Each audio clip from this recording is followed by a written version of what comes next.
أعوذ بالله من الشيطان الرجيم بسم الله الرحمن الرحيم قل اللهم مالك الملك Assalamu alaikum wa rahmatullah. Living with the glorious Quran.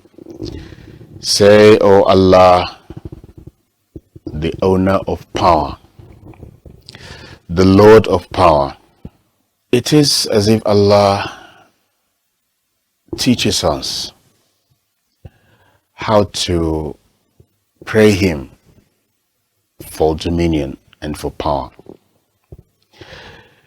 Part of the reasons for revelation of the verse is that the Messenger of Allah sallallahu alaihi wasallam was beseeching his Lord to give the Ummah the control of Persia and Rome, and thus he was teaching him how to make dua to have these places under the control of the Muslims. And it came to pass that these two great nations were subdued by the Ummah. O Allah, the Lord of power,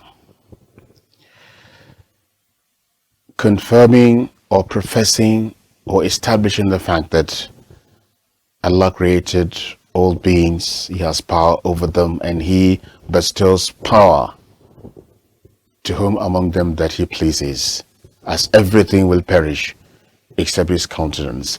تُؤْتِي الْمُلْكَ مَنْ تَشَاءُ.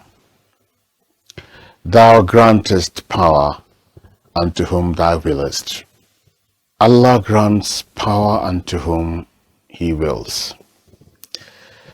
That power could be prophethood, that power could be political leadership, that power could be that of affluence, that power could be honor, could be authority, could be kingship, could be anything that man desires in the world, to lead others and to be in the front. Allah bestows it without any prompting from one who is seeking it. Allah will not ask for that person's opinion. At times, power goes to those people who do not expect to be in the position of leadership. Just from the blues. You may not have the influence, you may not have the political credit or the political connection to reach that leadership position. Many may not have the money to buy the form that political parties give in such cases. Expensive or not expensive as they may seem, somebody who is a pauper who does not have anything would have the form bought for them, not the drama that we see today.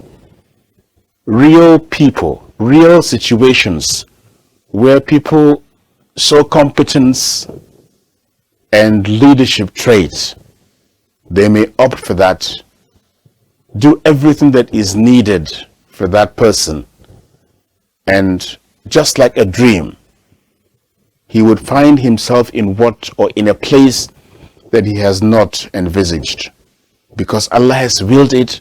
Allah has not sought for his permission, whether he likes it or not. He is there and he is in that leadership position. وَتَنْزِعُ الْمُلْكَ مِمَّنْ تَشَاءُ is the next sentence in that verse. And you take leadership from whom thou willest. So the choice of the word tanzir, you take, is not by mistake. He bestows leadership and he takes leadership. The choice of that word is not by mistake. Worldly leadership is taken, and at times forcibly, because every earthly leader wants to continue in that position. By all means necessary, he wants to remain there. He would create any situation that will make him remain in that position. I heard former President Obama in Cairo, saying that left to him, or he desires to continue, but the constitution of his country will not even make him or allow him think about it.